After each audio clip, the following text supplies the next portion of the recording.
This is First Contact, Stories of the Call Center.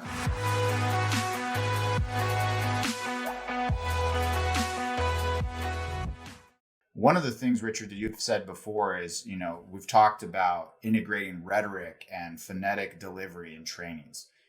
What is the methodology behind that makes it unique? It's my favorite question and my secret sauce. And since you and I are friends, I'm definitely going to share it with you and your audience. So it takes a lot of steps, but I'll break it out for you simply.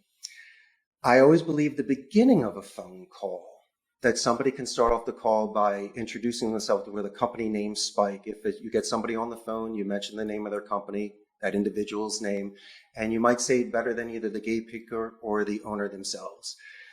I also believe in introductions to gatekeepers or filters, like Anda, for an example.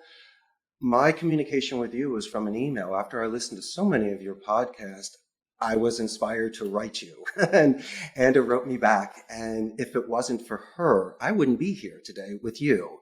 So when people think, well, you probably just got Christian directly. No, I most certainly did not. In fact, I communicated with Anda about 4 times prior to you and I reaching out on LinkedIn and then meeting today.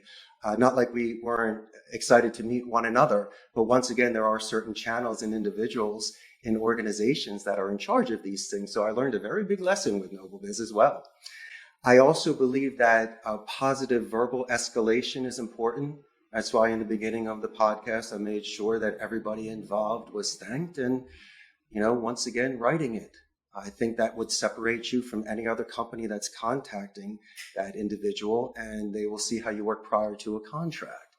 So those are the sort of initial soft skills that I would talk about in, let's say, the first 15 seconds of a call, especially when you have your anonymity in the beginning and you say the name of the company in a certain way that sounds great. You can almost get somebody out of that. I also talk about a certain sort of balance in the call, and I follow through with phonetics. The simple form of micro-expression reading, you can usually read somebody's body language. So since we don't have the luxury of sight here, I decided that our other senses should be expanded. I believe that we should expand our rhetoric in regards to our descriptions, and I also think our hearing should be expanded 5 times. On the phone, you can't taste, touch, or smell.